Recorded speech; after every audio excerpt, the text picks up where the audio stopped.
तो इस वजह से जनरली क्या होता है कि ये जो है इलेक्ट्रॉन्स को डोनेट नहीं करता, ये क्या करता है, बाहर से इलेक्ट्रॉन को ले लेता है। जब ये बाहर से एक इलेक्ट्रॉन लेगा तो 2 इलेक्ट्रॉन होगा, पहली शेल जो है वो सेटिस्फाई होगी, ठीक है। लेकिन बहुत सारे ऐसे केसेस भी हैं जहाँ पर ये डोनेट भी करता है। तो हाइड्रोजन अच्छा क्यों डोनेट करता है और क्यों एक्सेप्ट करता है, इसका रीज़न कोई क्लियर नहीं है, इसका रीज़न कुछ पता ही नहीं है। तो ये अजीब तरीके से बिहेव करता है हाइड्रोजन, तो इसको आप यहीं छोड़ दीजिए। बस ये समझ लीजिए कि इसकी जो वैलेंसी है वो 1 है। ऐसे जब हीलियम की बात करते हैं तो हीलियम का इलेक्ट्रॉनिक कॉन्फ़िगरेशन हो जाएगा 2। तो 2 का मतलब क्या है कि भाई पहला ही शेल है और उसमें 2 ही इलेक्ट्रॉन है और पूरी तरह से सेटिस्फाइड है। तो इसकी वैलेंसी कुछ होगी ही नहीं, 0, मतलब ना तो ये कुछ लेगा ना ये कुछ देगा। लिथियम जो है, लिथियम का हो जाएगा 2,1, पहले शेल में 2 और दूसरे शेल में 1 इलेक्ट्रॉन आ जाएगा। तो ऑब्वियस सी बात है कि पहले शेल में 2 इलेक्ट्रॉन है और दूसरे शेल में 1 इलेक्ट्रॉन है। तो अब इस 1 इलेक्ट्रॉन के बस की इतनी बात नहीं है कि ये बाहर से 7 इलेक्ट्रॉन्स को खींच ले, क्योंकि पहले शेल के बाद में फिर जितने भी आगे सब्सिक्वेंट शेल्स होते हैं सब में हम 8 इलेक्ट्रॉन्स लेकर चलते हैं। वैसे तो 2 होता है, फिर 8 होता है, फिर 18 होता है। तो वो 18 और 32 वाला कंसेप्ट हमको नहीं लेकर चलना। क्यों नहीं लेकर चलना, क्योंकि 8 इलेक्ट्रॉन आते ही कोई भी एलिमेंट जो है वो स्टेबल हो जाता है, ठीक है। तो हमें 8 ही लेकर चलना है। पहले शेल में 2, बाकी सब में 8, चाहे 3 शेल बने, चाहे 4, चाहे 5, कितने भी, सब में 8 लेकर चलेंगे। तो पहले शेल में 2 आ गए, दूसरे में 1 है, तो सीधी बात ये, इसके लिए आसान ये है कि ये इस 1 को डोनेट कर दे। तो जो इलेक्ट्रॉन डोनेट करता है उसका ना कुछ ऐसा होता है कि जैसे मान लीजिए लिथियम है, तो लिथियम में 3 थे टोटल, मतलब एटॉमिक नंबर 3 था। तो एटॉमिक नंबर की डेफिनेशन होती है, इसको बोलते हैं number of protons. Atomic number is equal to number of protons. तो नंबर ऑफ प्रोटॉन्स इसमें हो गए 3। जनरली नंबर ऑफ इलेक्ट्रॉन्स ये भी 3 होते हैं, लेकिन इलेक्ट्रॉन्स जो है, प्रोटॉन्स तो चुपचाप न्यूक्लियस के अंदर पड़े रहते हैं, तो प्रोटॉन्स में कभी कोई चेंज होता ही नहीं है। जो इलेक्ट्रॉन्स हैं, इलेक्ट्रॉन्स बार बार अलग अलग डिफरेंट शेल्स में घूमते रहते हैं। वो मोबाइल होते हैं, मोबाइल मतलब वो मूव करते रहते हैं। अब आप ये सोचिए कि प्रोटॉन्स का मतलब क्या होता है, पॉजिटिव चार्ज, इलेक्ट्रॉन्स का मतलब क्या होता है, नेगेटिव चार्ज। अब क्या हुआ कि इसमें 3 थे, तो 3 में 2 इलेक्ट्रॉन तो यहाँ पर थे पहले शेल में, जो कि पहले शेल में 2 ही आने चाहिए एट मोस्ट, ज़्यादा से ज़्यादा 2 ही आने चाहिए, तो 2 ही है। तो पहला शेल तो स्टेबल है। अभी जो दूसरा शेल है उसमें 1 इलेक्ट्रॉन है, इसने 1 इलेक्ट्रॉन डोनेट कर दिया। तो जब इसने 1 इलेक्ट्रॉन डोनेट कर दिया तो इसके पास कितने इलेक्ट्रॉन बचे, अब 2। तो पॉजिटिव चार्ज जो है वो कितना है, 3, नेगेटिव चार्ज कितना बचा, 2। तो पॉजिटिव चार्ज नेगेटिव चार्ज से कितना ज़्यादा है, 1 ज़्यादा है। तो इस वजह से इसकी वैलेंसी क्या हो गई, 1+। इसकी वैलेंसी हो गई 1+। और इसको अगर हम आयन की बात करें ना तो इसको ऐसे लिखते हैं, Li और Li की पावर में लिख दो 1+, Li की पावर में लिख दो 1+, ऐसे लिखा जाता है आयन के तौर पर, ठीक। अच्छा, अब इसी तरीके से अगर मैं बेरिलियम की बात करूँ तो बेरिलियम में पहले शेल में 2, दूसरे शेल में भी 2। तो अब आप खुद बताइए बेरिलियम में क्या होगा, पहले शेल में 2 और दूसरे में भी 2। तो इन 2 इलेक्ट्रॉन्स के लिए अगेन इट इज़ डिफिकल्ट कि ये बाहर से 6 इलेक्ट्रॉन्स को खींच ले, क्या डोनेट कर देगा। हाँ, तो ये डोनेट कर देगा, ये भी 2 इलेक्ट्रॉन्स को डोनेट कर देगा। तो जब इसने 2 इलेक्ट्रॉन डोनेट करे तो टोटल इसका क्या था, एटॉमिक नंबर 4 था, यानी कि नंबर ऑफ प्रोटॉन्स इसमें 4 थे, तो नंबर ऑफ इलेक्ट्रॉन भी 4 थे। लेकिन इसने क्या करा, इसने 2 इलेक्ट्रॉन्स को डोनेट कर दिया। इसने 2 इलेक्ट्रॉन्स को डोनेट कर दिया, जो आउटर मोस्ट शेल में 2 इलेक्ट्रॉन्स थे डोनेट कर दिए। तो अब नंबर ऑफ इलेक्ट्रॉन्स 2 बचे। तो पॉजिटिव चार्ज नेगेटिव से कितना ज़्यादा है, 2 ज़्यादा है। इसका मतलब क्या होगा कि इसकी वैलेंसी हो गई 2+। तो इसको आप क्या बोलेंगे, Be2+। इसका आयन होगा Be2+, ठीक। तो ये तो मैंने आपको कंसेप्ट बताया। अब इतना सब कुछ हमको बार बार करने की ज़रूरत नहीं पड़ेगी, क्योंकि ये इसका बेस है। हम डिस्प्लेसमेंट रिएक्शन अभी करेंगे तो मुझे एक तो सारे आयंस की जानकारी होनी चाहिए, पहली चीज़। दूसरी चीज़, मुझे मेटल्स की रिएक्टिविटी सीरीज़ वो याद होनी चाहिए, और उसके बाद फिर हम देखेंगे कि डिस्प्लेसमेंट रिएक्शन किस तरह से होते हैं। तो आप ये देखिएगा कि कंसेप्ट ये है कि अगर पॉजिटिव चार्ज ज़्यादा है तो जितना ज़्यादा है बस वही आपकी वैलेंसी होगी। अगर नेगेटिव चार्ज ज़्यादा है तो जितना ज़्यादा है बस वही हमारी वैलेंसी होगी, ठीक। तो हम जो है शॉर्टकट तरीका ये बना लेते हैं कि जो डोनेट करता है वो पॉजिटिव है, जो डोनेट करता है, जो डोनेशन कर रहा है वो बड़ा अच्छा काम कर रहा है, बड़ा महान है, यानी कि he is a positive element, positive element हो गया, समझ गए। और जो भीख मांगता है, जो बैगर है, जो बाहर से मांगता है, तो मांगना अच्छी बात नहीं है, ठीक है, तो वो अच्छी बात नहीं है, इस वजह से मतलब वो नेगेटिव है, ठीक। तो आप इस तरह से इसको याद रख लीजिए, जो डोनेट करता है वो पॉजिटिव और जो एक्सेप्ट करता है, बाहर से लेता है, वो नेगेटिव, इस तरीके से। दोबारा बोलो। हाँ, आ रहा हूँ, सिलिकॉन पर भी आ रहा हूँ, कार्बन पर नहीं हटके बीच में। चलिए देखो, अब जैसे मैं इसकी बात करता हूँ तो यहाँ पर मुझे बार बार ये सब कहानी करने की ज़रूरत नहीं है, ये 2 है और ये 3 है, तो सीधी बात है कि 3 इलेक्ट्रॉन ये डोनेट कर देगा, तो इसकी वैलेंसी क्या है 3+, 3+ का मतलब क्या हो गया, बोरोन 3+, बी 3+, कार्बन 4 है, फिर 4 पर आकर अटक जाएगा मामला, क्यों, क्योंकि क्या हुआ, पेन दे दो भाई उसका, तुमने लिया उसका, अच्छा मैं वही बता रहा हूँ। आप ये देखो जैसे यहाँ पर 4 है, तो इसका मतलब क्या हुआ कि ये 4 इलेक्ट्रॉन डोनेट कर देगा, 4 इलेक्ट्रॉन कैसे डोनेट कर देगा, आउटरमोस्ट शेल में 4 है, तो बाहर जो 4 इलेक्ट्रॉन बैठे हैं क्या उन्होंने चारों को खींच लिया, हमने कहा नहीं, तो जो अंदर 4 हैं क्या वो बाहर से 4 को एक्सेप्ट कर पाएंगे, हम कहेंगे नहीं, मैच टाई हो जाएगा दोनों के बीच में। यहाँ पर क्या था, यहाँ पर 2 इलेक्ट्रॉन थे, बाहर 6 इलेक्ट्रॉन थे, तो 6 इलेक्ट्रॉन आसानी से इनको अपनी तरफ बुला लेंगे कि भाई आ जाओ, हमारा 8 का ग्रुप तैयार हो जाएगा बड़े आराम से, ठीक। अब यहाँ पर 4 इलेक्ट्रॉन डोनेट करना भी मुश्किल, एक्सेप्ट करना भी मुश्किल, तो यहाँ पर क्या होगा, यहाँ पर इसकी वैलेंसी सिर्फ 4 हो जाएगी, इसकी वैलेंसी सिर्फ 4 हो जाएगी, पॉजिटिव या नेगेटिव कुछ नहीं।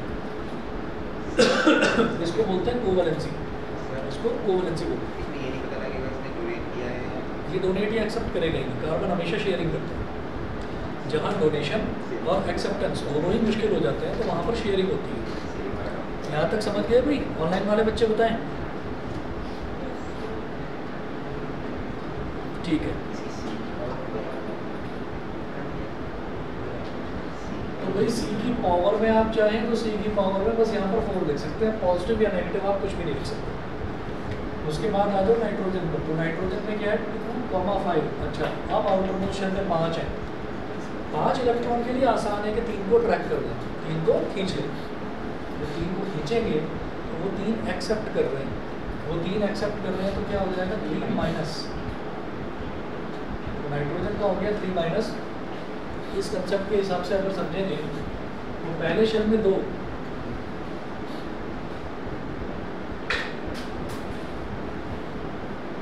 पहले शेल में 2 इलेक्ट्रॉन, दूसरे में 5,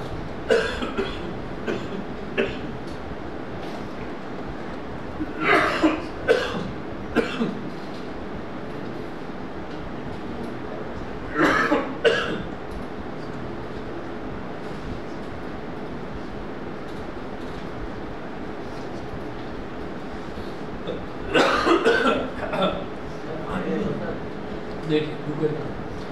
अब अगर इलेक्ट्रॉन्स की बात करते हैं तो इलेक्ट्रॉन्स भी इसमें जनरली 7 ही होंगे, ठीक है, लेकिन वो 7 बने कैसे कि पहले में 2 और दूसरे में 1, 2, 3, 4, 5, तो 5 जो है वो 3 को आसानी से खींच लेंगे,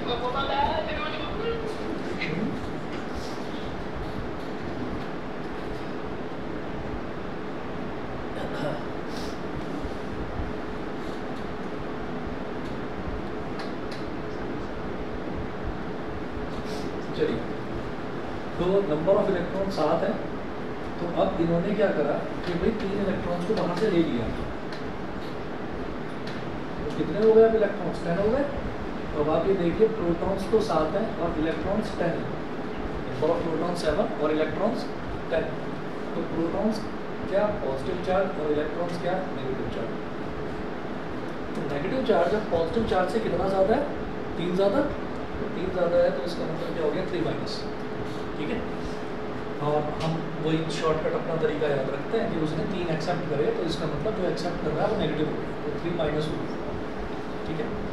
ऑक्सीजन में देखिए 2,6 2,6, तो ये क्या करेगा, 2 एक्सेप्ट करेगा, तो 2 माइनस।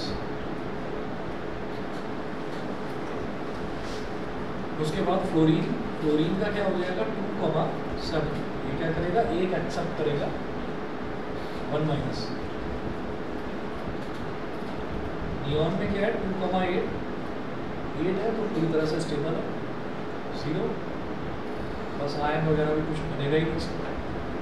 सोडियम होगा 281 का मतलब 1 प्लस, क्या लिखेंगे, Na1+। मैग्नीशियम 2,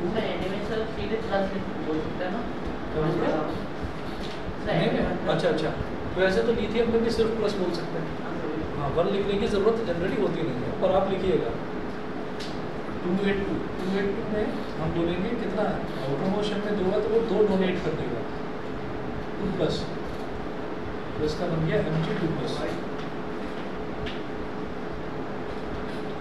एल्यूमिनियम का 283, तो ये 3 डोनेट कर देगा, 3+, ये 3+। सिलिकॉन का 284, फिर वही कहानी है कि 4 ना तो डोनेट कर पा रहा है, ना ही 4 बार से एक्सेप्ट कर पा रहा है, तो 4 ही हो गया बस। तो सिलिकॉन जो है वो शेयरिंग करता है, इसका हो गया 4। फास्फोरस 285। अच्छा, केमिस्ट्री में एक रूल बनता है तो वो टूटता भी है, यहाँ पर एक्सेप्शंस बहुत होती हैं। तो फास्फोरस में आप कई बार ये देखेंगे, 10th में तो नहीं, लेकिन आगे की क्लासेस में जब आप पहुँचेंगे तो जैसे यहाँ से आप खुद ही बता देंगे कि भाई आउटर मोशन में 5 है, तो ये बाहर से 3 ले लेगा, जब ये बाहर से 3 लेगा तो इसकी वैलेंसी क्या होगी, 3 माइनस, तो ये 3 माइनस हो गई। लेकिन कई केसेस ऐसे भी बनते हैं कि फास्फोरस की वैलेंसी आपको 5 मिलेगी, तो आप कहेंगे यार उसने 5 डोनेट कैसे कर दी, या 5 अगर एक्सेप्ट करें तो एक्सेप्ट कैसे कर दिए, तो वो एक्सेप्शनल केसेस हैं, वो आपको याद करने पड़ेंगे। केमिस्ट्री में बहुत सारे एक्सेप्शनल केसेस होते ही होते हैं, ठीक है।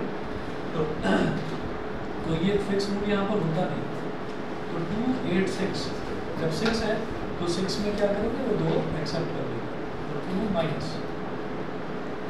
तो सल्फर का हो गया 2 माइनस, ठीक है। तो ये हमारे शुरुआत के 16 एलिमेंट्स हुए, 16 मेटल्स हुए। उसके बाद 4 और करवाऊंगा, ये मिटा रहा हूँ इधर से।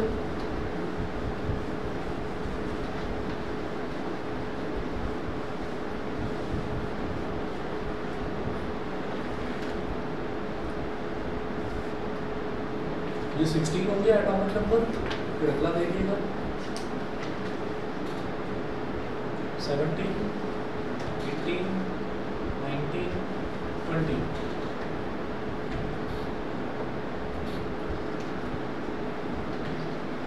एलिमेंट्स जैसे 17 है तो ये क्या हो गया हमारा, क्लोरीन। क्लोरीन के बाद क्या आता है, आर्गन, पोटेशियम और कैल्शियम।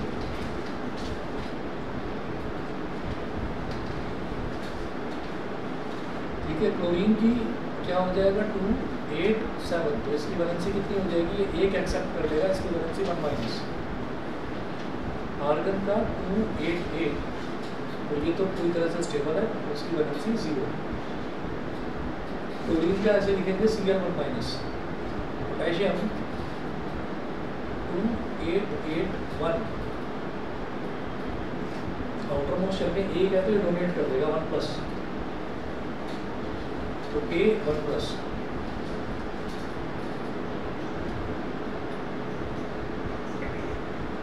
तो कैल्शियम का हो गया 2 प्लस।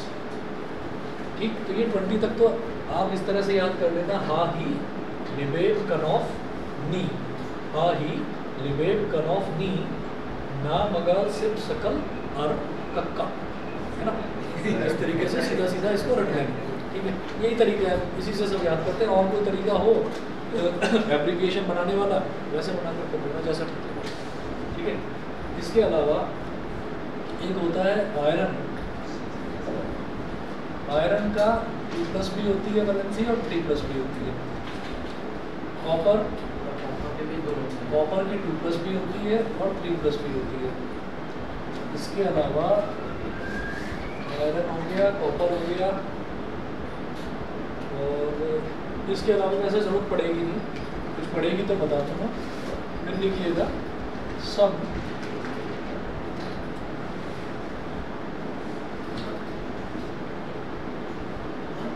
लिखिएगा सम कॉम्प्लेक्स आयंस। ये कॉम्प्लेक्स आयंस कौन से हैं जिसमें दो एलिमेंट्स जुड़े हुए हैं और उसके बावजूद भी वो कैटायन या एनायन कुछ बनाते हैं। तो एक लिखेंगे आप सल्फेट,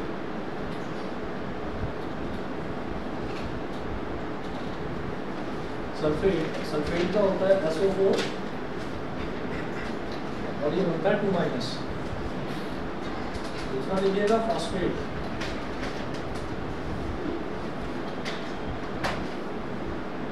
PO4 3-। तीसरा लिखिएगा नाइट्रेट,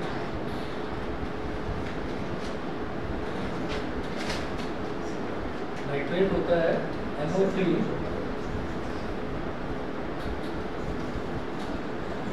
1-। इसके अलावा अमोनियम,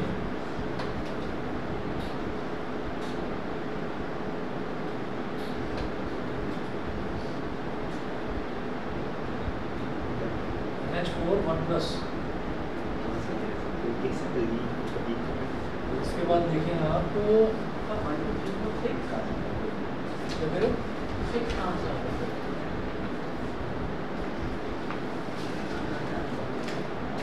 उसके बाद ये था सल्फेट हो गया और कौन सा था हाइड्रोक्साइड।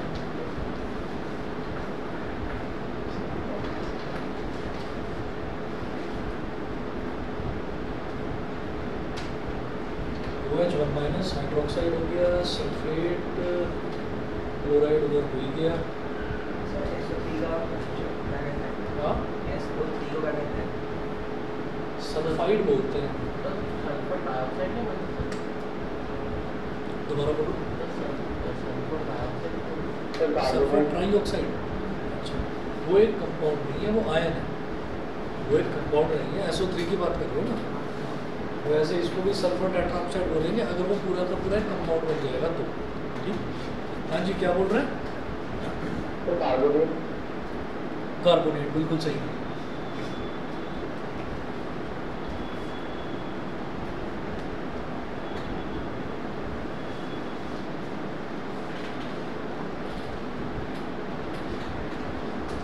ठीक है, इतनों की ज़्यादातर ज़रूरत पड़ेगी, बाकी अगर कुछ पड़ता है कोई ज़रूरत पड़ेगी तो मैं आपको बता दूंगा।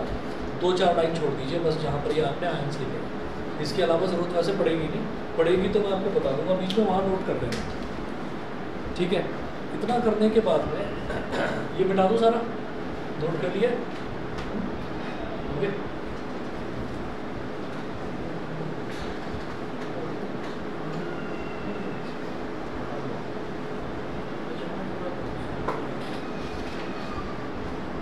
इसके बाद ये भी नोट कर लिया सभी ने, ये भी हो गया।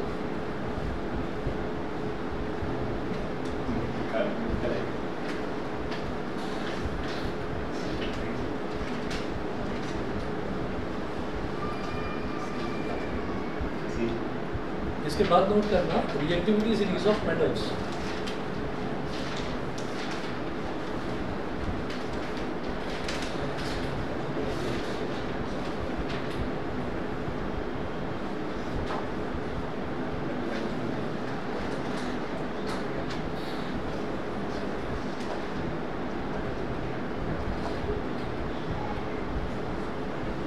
रिएक्टिविटी सीरीज ऑफ मेटल्स मैं नोट भी करवा रहा हूँ और एक फ़ोटो है मैं आपको भेज रहा हूँ बुक पर, उसको सेव कर लेना फ़ोन में अपने।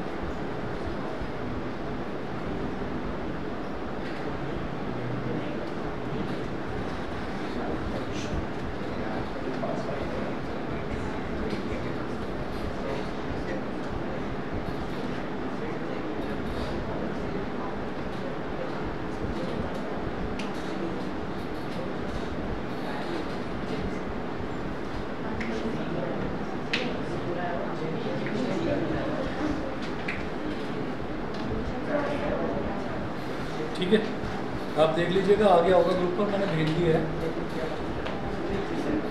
इसको ऐसे कर लेते हैं यार, प्लीज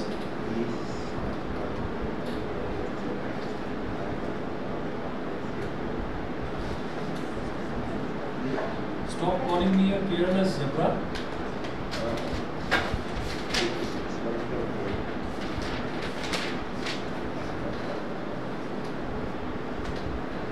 Mr. Try learning.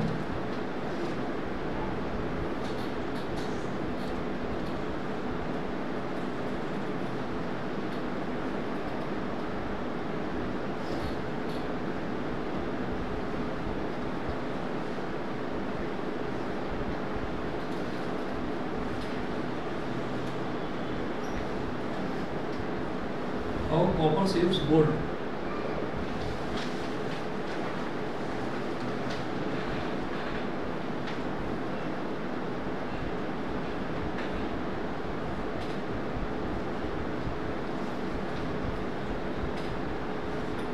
अब ये जो P for please है, ये हो गया पोटेशियम. जो स्टॉप है, स्टॉप से हो गया सोडियम. ये जो कॉलिंग है, कॉलिंग से हो गया कैल्शियम. मैग्नीशियम का M है, इससे हो गया मैग्नीशियम, सॉरी B का M है, इससे हो गया मैग्नीशियम.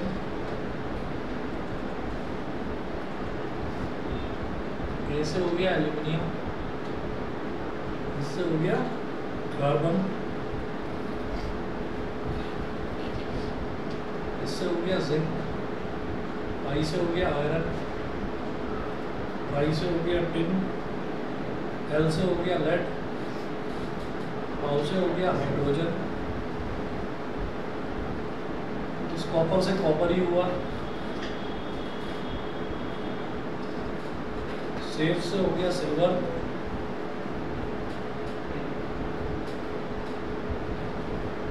और गोल्ड से गोल्ड भी हुआ. इन सबके वो देख लीजिए आप. सोडियम पोटेशियम का होता है K,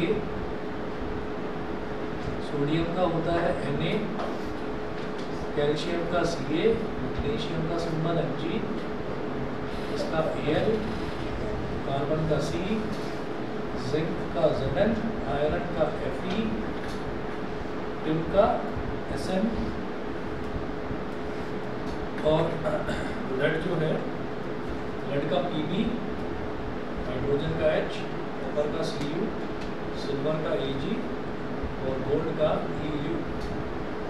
यहाँ पर लिखिएगा ऐसे एक एरो बना लीजिए. और नीचे की तरफ यहाँ ऊपर लिखना मोस्ट रिएक्टिव और नीचे लिखिएगा लीस्ट रिएक्टिव.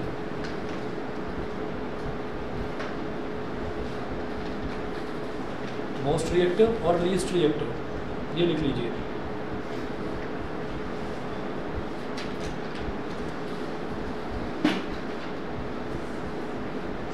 मतलब जो एलिमेंट यहाँ पर जितना ऊपर लिखा हुआ है वो ज़्यादा रिएक्टिव है और जो एलिमेंट जितना नीचे लिखा हुआ है वो कम रिएक्टिव है. ऐसे होता है.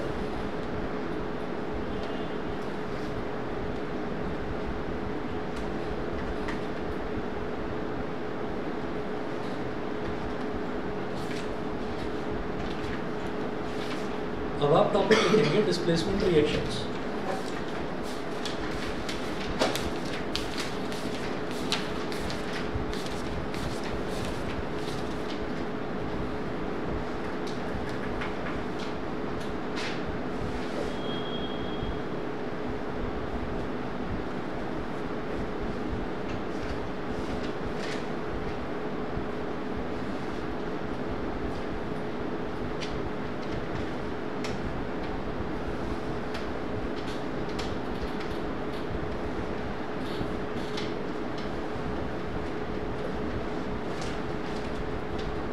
Displacement reactions. तो डिस्प्लेसमेंट रिएक्शंस में लिखिएगा कि those reactions in which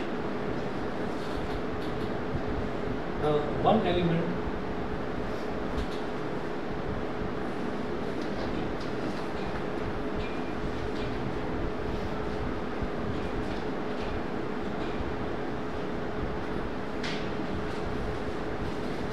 those reactions in which one element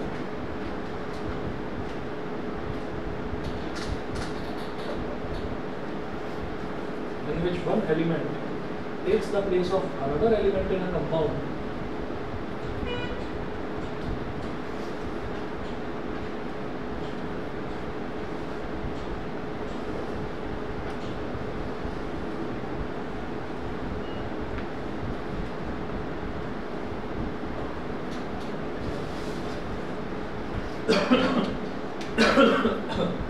it's the place of another element in a compound, are known as displacement reactions.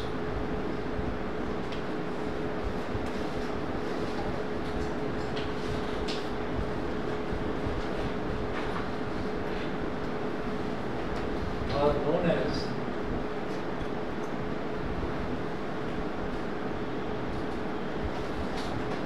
displacement reactions.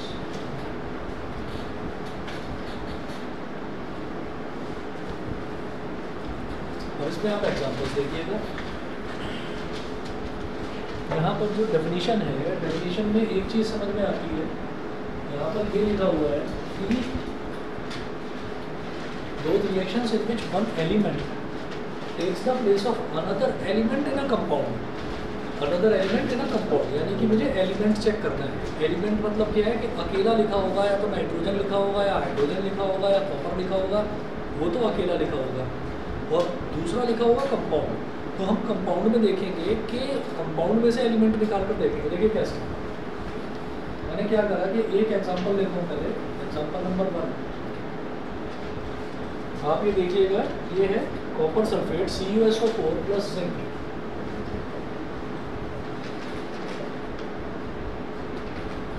हमें ये भी समझना चाहिए कि क्वेश्चन जो है वो पेपर में आएगा किस तरह से। ये इतना आ जाएगा CuSO4 प्लस जिंक, और इधर एरो लगा होगा कि बताइए रिएक्शन क्या होगा, कंप्लीट दिस रिएक्शन, ये आएगा।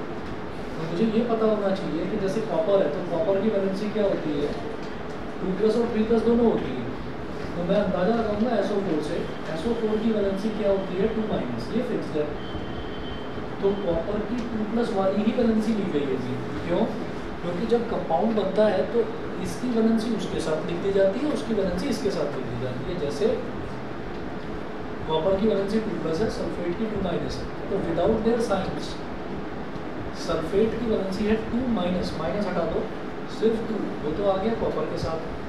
कॉपर की वैलेंसी है 2+, तो उसका साइन जो है प्लस वो हटा दो, और 2 आ जाएगा सल्फेट के साथ।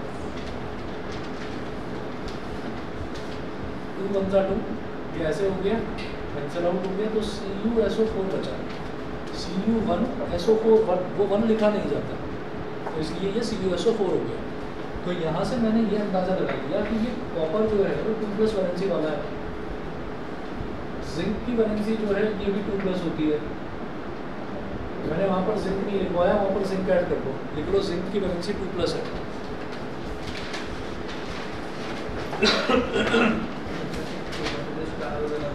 हाँ, जिंक की नहीं, जिंक की बस 2+ ही। अब आपको क्या करना है, अब आप देखेंगे अकेला एलिमेंट है ना, ये जिंक तो अकेला एलिमेंट लिखा हुआ है, और CuSO4 क्या है, कंपाउंड है। तो आप ये देखिए कि ये जो जिंक है Zn2+, और ये कॉपर 2+, मतलब कैटायन को ही रिप्लेस करेगा। तो ये कैटायन को ढूंढेगा कि ये वाला जो कैटायन है, यानी कि कॉपर जो है वो मुझसे ज़्यादा रिएक्टिव है या कम रिएक्टिव है। तो हम ये देखेंगे कि इस सीरीज़ में, ये वाली जो सीरीज़ है, इसमें जो भी एलिमेंट ऊपर है वो ज़्यादा रिएक्टिव है, और जो भी एलिमेंट नीचे है वो कम रिएक्टिव है। तो आप ये देखिएगा कि जिंक कहाँ लाई कर रहा है, जिंक यहाँ पर है और कॉपर यहाँ पर है।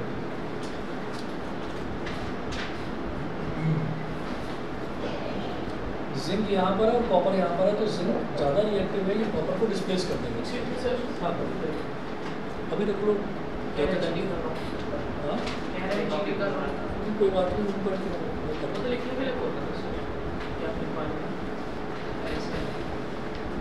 Zn2+। अब क्या है कि यहाँ से ये कॉपर को डिस्प्लेस कर देगा। जब ये कॉपर को डिस्प्लेस कर देगा तो ऐसा बनेगा Zn2+ और SO4 2-। तो जब ये कंबाइन करेगा तो क्या बन जाएगा, ZnSO4। समझ गए? और इसने किसको डिस्प्लेस करा, इस इसने कॉपर को डिस्प्लेस करा मतलब हटा दिया तो कॉपर अकेला रह जाएगा।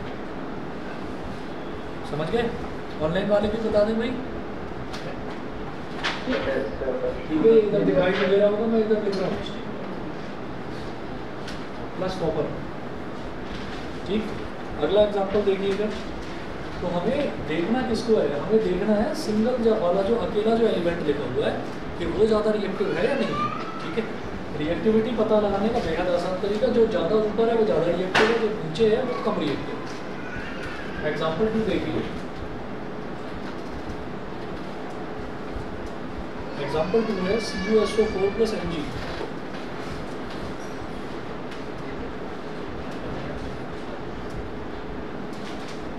यहाँ पर फिर इसको ऐसे स्प्लिट करके देखेंगे आयंस में, तो इसका क्या हो गया Cu2+, और इसका क्या हो गया SO4 -। मैग्नीशियम का मैं जानता ही हूँ क्या हो गया Mg2+,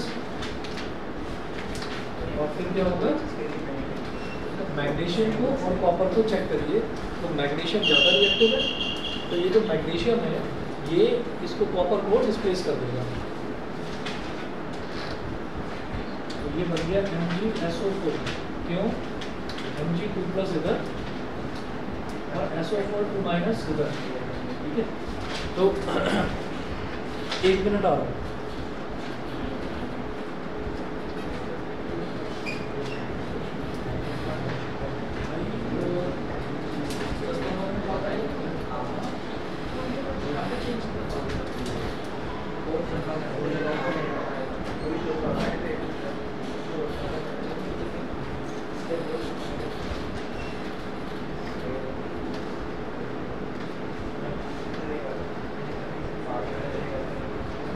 यहाँ पर ये Mg2+, तो इसका 2 उसके साथ चला जाएगा, उसका 2 इसके साथ आ जाएगा, तो MgSO4 बन जाएगा। समझ गए? बताइए भाई, क्लियर है इतना? हाँ, तो इसने कॉपर को डिस्प्लेस करा, कॉपर यहाँ पर ऐसे आ गया। एग्जाम्पल 3 देखिए। एग्जाम्पल 3 है हमारे पास copper sulphate + iron.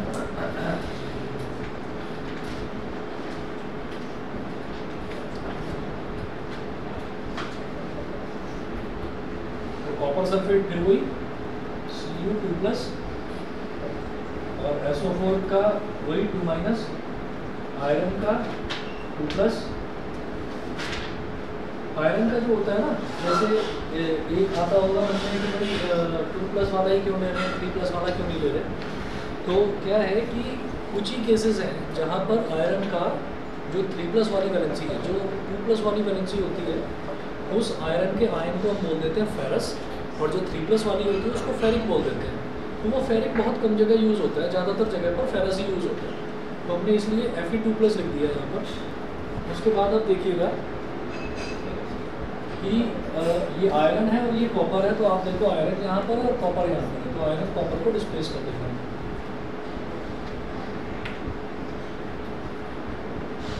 FeSO4 + copper, ठीक है। चलिए जी, ये हमारा एग्जाम्पल नंबर 3 हुआ। अब यही पूरा मिटा रहा हूँ, इसी तरफ करेंगे अभी। देखो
चलिए अगला देखिएगा।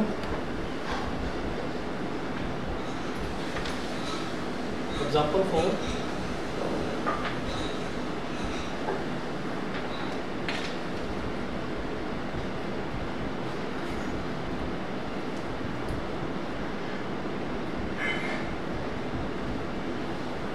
एग्जाम्पल 4 में है CuCl2 प्लस Pb।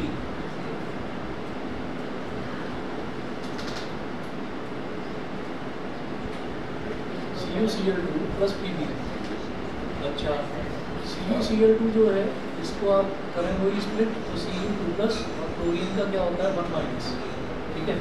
और इसी तरह से Pb जो है, Pb का होता है Pb2 प्लस, इसको नोट कर देना वहाँ पर, Pb2 प्लस। और यहाँ पर चेक कर लीजिए कि ये Pb जो है जरा सा ही ऊपर है, लेकिन कोई बात नहीं, ऊपर तो है ना उसके, तो इसका मतलब जो लेड है Pb जो है ये कॉपर से ज़्यादा रिएक्टिव है, इसको डिस्प्लेस कर देगा। तो ये कॉपर को डिस्प्लेस करेगा, तो इस तरह से होगा Pb2 प्लस और Cl1 माइनस। तो Pb की जो वैलेंसी 2 है उसको तो Cl के साथ लिख देंगे, क्लोरीन की वैलेंसी 1 को Pb के साथ लिख देंगे, 1 लिखा नहीं जाता,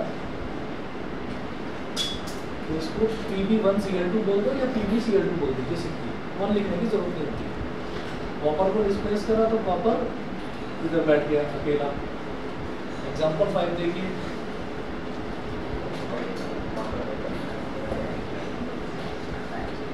सर वो कॉपर में उसकी वैलेंसी के साथ भी लिखी है। देखिए ये जब कंपाउंड बनाते हैं ना, जब हम कंपाउंड बनाते हैं तब उसकी वैलेंसी के साथ लिखना होता है। तो मैं तो नीचे जो लिख रहा हूँ ना, मैं ये आपके एक्सप्लेनेशन के लिए है, ठीक। और ऊपर जो लिख रहा हूँ, ऊपर फाइनली हमारा कॉपर बना, यहाँ पर भी हर एक में मैं Cu ही तो लिख रहा हूँ, समझ रहे हैं। तो ये सिर्फ जो यहाँ वैलेंसी नीचे जो बनाकर, जैसे ऊपर तो नॉर्मल कंपाउंड है, रिएक्शन आपकी यही है जो ऊपर है, ये जो नीचे में लिख रहा हूँ कि आपको समझाने के लिए लिख रहा हूँ, थोड़ी देर चुप हो जाए।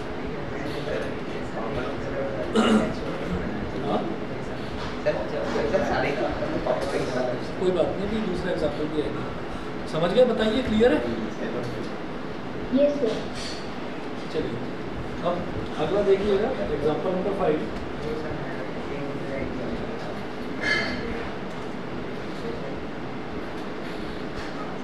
सर बोर्ड के नीचे भी प्लैटिनम आता है ना?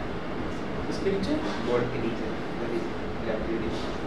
सर प्लैटिनम बोलते हैं कि बोर्ड के नीचे होता है, उसको लिखने का। अच्छा प्लैटिनम, हाँ प्लैटिनम आता है गोल्ड के नीचे।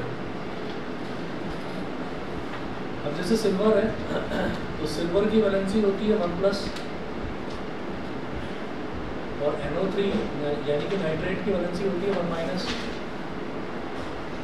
ये कॉपर अकेला लिखा हुआ है, इसकी वैलेंसी होती है 2 प्लस। अब देखिए ये जो कॉपर है, अब हम चेक करेंगे अकेले एलिमेंट को, देखेंगे क्या कॉपर सिल्वर से ज़्यादा रिएक्टिव है। ये कहेंगे कि हाँ कॉपर सिल्वर के ऊपर लाई कर रहा है, तो कॉपर सिल्वर से ज़्यादा रिएक्टिव है, डिस्प्लेस कर देगा उसको। तो कॉपर कंबाइन होगा नाइट्रेट के साथ, NO3 1 माइनस के साथ कंबाइन होगा। तो यहाँ पर आप देखिएगा कि 1 तो आ जाएगा इसके साथ, तो जिसको लिखने की जरूरत नहीं होती, तो Cu और इसका P चला जाएगा NO3 के साथ, तो Cu NO3 प्लस सिल्वर, उसको सिल्वर को उसने डिस्प्लेस कर दिया, तो सिल्वर अलग हो गया। अगला एग्जांपल देखिए, एग्जांपल 6, समझ गए, क्लियर। उसके बाद अगला देखिएगा,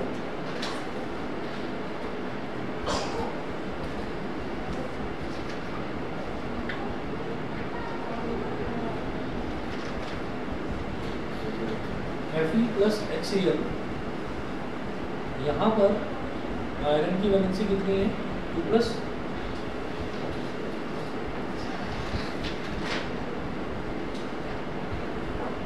Cl 1 माइनस, तो हाइड्रोजन की भी 1 प्लस ही रही होगी यहाँ पर, जब कंबाइन करा है तो हाइड्रोजन की 1 प्लस रही होगी। अब हम ये देखेंगे कि आयरन और हाइड्रोजन में ज़्यादा रिएक्टिव, आयरन हाइड्रोजन से ज़्यादा रिएक्टिव है तो डिस्प्लेस कर देगा, तो आयरन जो है वो हाइड्रोजन से ज़्यादा रिएक्टिव है।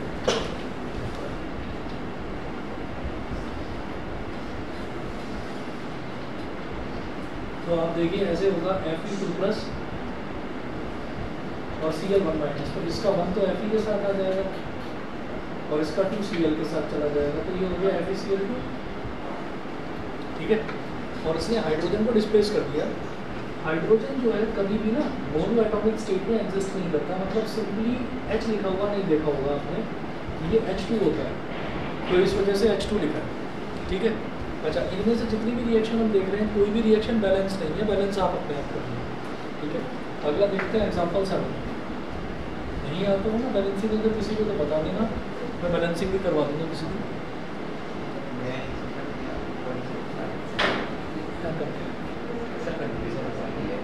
बता दो एग्जांपल 7 देखिएगा।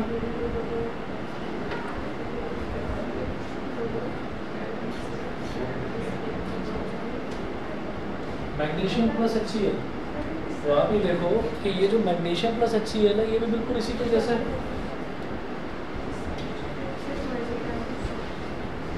ये भी बिल्कुल सेम है। मैग्नीशियम की वैलेंसी कितनी होती है 2 प्लस और 2 प्लस, है ना, और हाइड्रोजन की वैलेंसी यहाँ पर 1 प्लस आएगी क्योंकि इसके साथ में क्लोरीन की वैलेंसी 1 माइनस है। अब मैग्नीशियम यहाँ पर है और हाइड्रोजन यहाँ पर है, तो मैग्नीशियम हाइड्रोजन को डिस्प्लेस कर देगा, तो ये हो गया MgCl2, हाइड्रोजन को अलग कर दिया तो वो H2 हो गया, ठीक है। अगला एग्जांपल देखिए, समझ रहे हैं। अगला एग्जांपल देखिएगा, ये है Na plus H2O,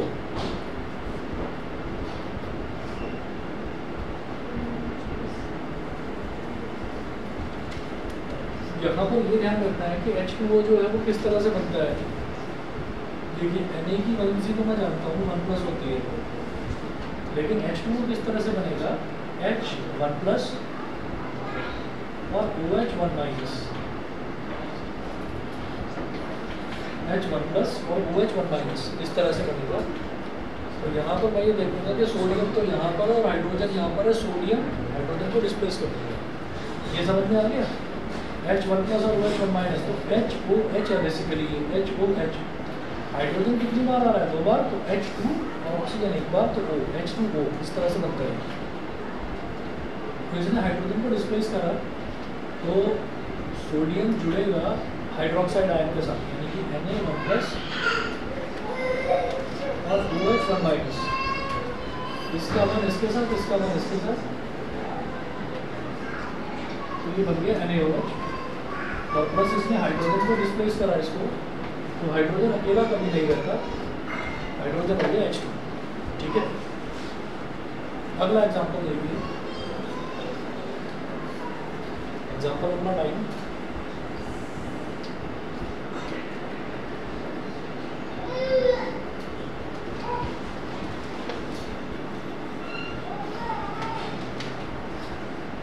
Cu plus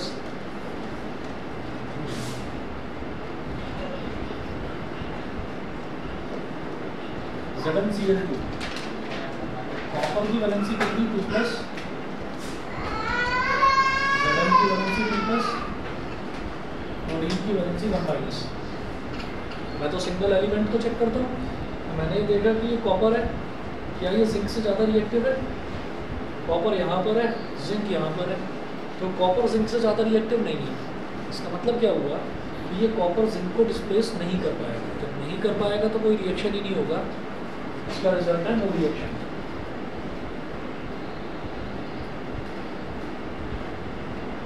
समझ गए, इसका रिजल्ट है नो रिएक्शन।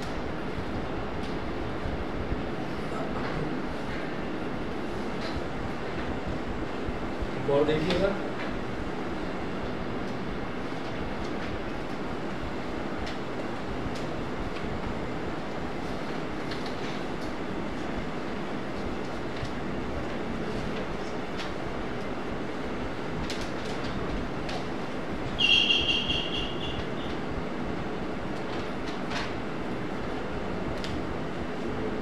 इसमें देखिएगा Fe2O3 प्लस एल्यूमिनियम,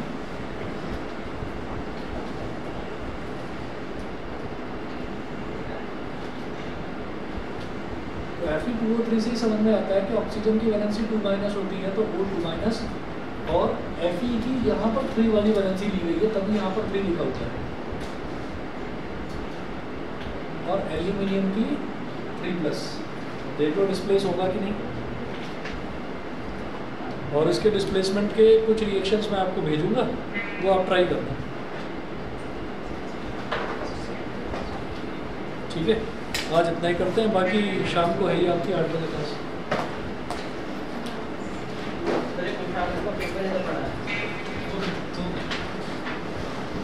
ठीक है, बाकी कुछ क्वेश्चंस मैं भेजूंगा, ट्राई करना इसके डिस्प्लेसमेंट। Thank you sir. हाँ, शाम को 8 बजे। हाँ, कल मैं बता दूँगा, शाम को बता।